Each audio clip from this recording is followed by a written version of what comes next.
joined right now by Merritt Centennials head coach and GM Luke Pierce. Luke, thanks so much for taking the time to chat here this morning. Yeah, my pleasure, bro. So obviously it's been a busy time for you. Before we get to the trade deadline, let's go back to last week's games. Game in Trail on Friday night and a game in Saturday on Saturday, and both 3-1 decisions, but one was a win and one was a loss. Let's start in Trail for your team. Yeah, the game in Trail was obviously a little bit of a hectic one for us, and we had some bus problems in Osoyoos, and didn't end up getting in Trail till about 8 o'clock in Trail. Got the game started about 8:15, so we didn't have a lot of time to prepare, and the guys played exceptional. One of our best efforts of the season, and managed to get the win. So I think it was probably more of a disadvantage for the home team than it was for us. So how about the game in Salmon Arm on Saturday? Obviously a bit less hectic of a travel day. What happened in that one?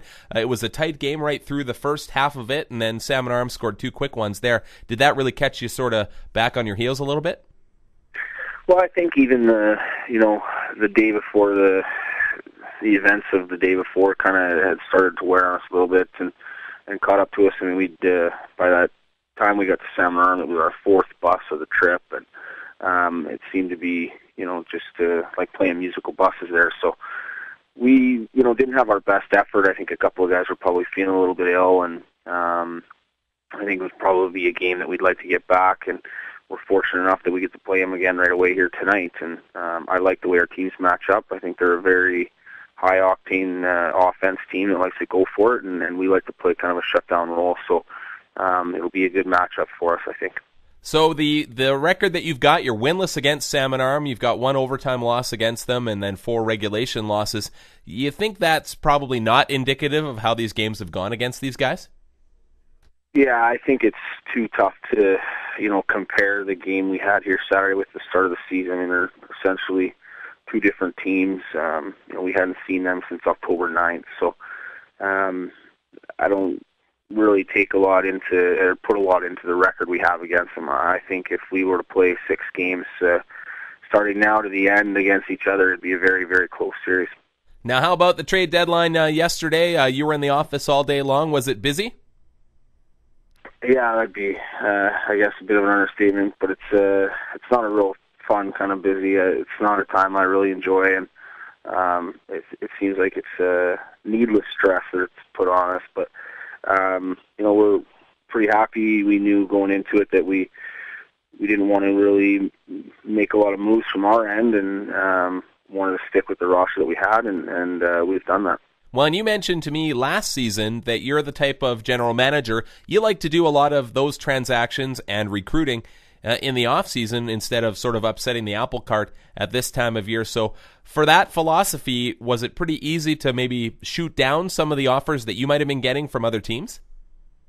Yeah, I think, one is it kind of reaffirms that we did a pretty good job of our recruiting and our early work here in the year. And, also I think that at this time, leading up to deadlines or at the deadline, guys tend to panic and maybe make a move just out of feel like a necessity to make a move. And it's not always the case. And we wanted to make sure that, we weren't disrupting things too much here. We feel like we've got a good thing going in our dressing room. And we knew for the most part, as far as they've told me anyway, everybody's happy here. They want to be here. And that's something that's a nice change to have. Now, we know that the league has put an embargo on releasing the details of any moves until 10 o'clock this morning. What's the reasoning behind that? I believe it's more to give the teams enough time to get a hold of players and discuss with them, so they don't find out by checking out on a league website or like you would on TSN someday. But I imagine that's why, and I understand that. I mean, sometimes it's the coaches are busy that night doing other things, getting paperwork wrapped up or whatever, that they haven't had a chance to call a kid yet. So, in our case, we did pick up a player, and we have spoken with them, and we're pretty excited about him coming in. And his name's JP Witkop out of Grand Prairie, and he'll add some depth to our defense here. So what do you know about this player, Witkop, who I discovered you let me know that this trade did happen, knowing the fact that you dropped me an email last night. people look at his stats, they always look at stats, Luke, 3 assists in 21 games. What type of player is this guy? He's 6'1", about 200 pounds. What do you know about him?